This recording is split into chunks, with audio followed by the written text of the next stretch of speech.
करबै सोमारी पिया करबै सोमारी हम शिवाला जला ढारी हो जैबै देवघर पिया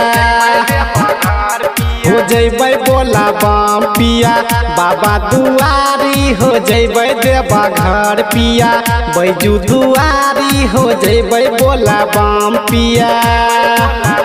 हाँ करबै सोमारी पिया करबै सोमारी हम शिवाला जल ढारी हो जैबै देवघर पिया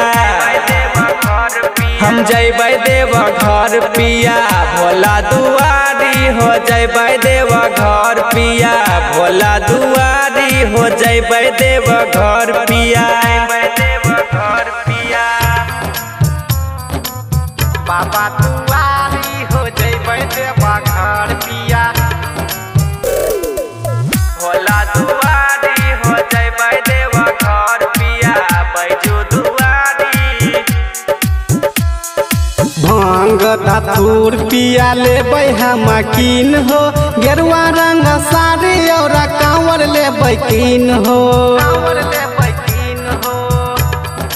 ए हो भांग धतूर पिया लेबै हम कीन हो गेरुआ रंग साड़ी और कांवर लेबै कीन हो गेरुआ रंग साड़ी और कांवर लेबै कीन हो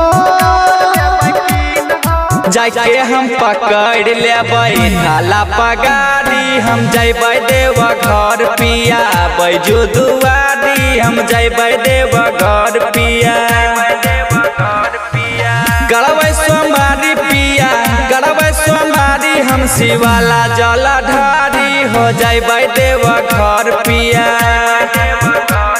हम जैबै देवघर पिया बैजू दुआरी हम जैबै देवघर पिया। बाबा दुआरी हो जैबै देवघर पिया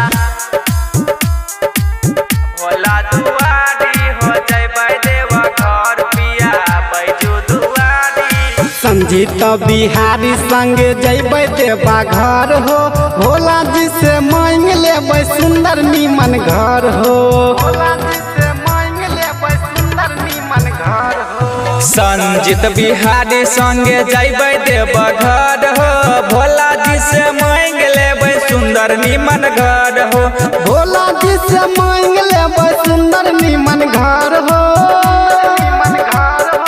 सिंगर कृष्णा साथे करब जलाधारी हो जैबै बोला बम पिया बाबा दुआरी हो जैबै देवघर पिया बैजू दुआरी करबै सोमारी पिया करबै सोमारी हम शिवाला जल ढारी हो जैबै देवघर पिया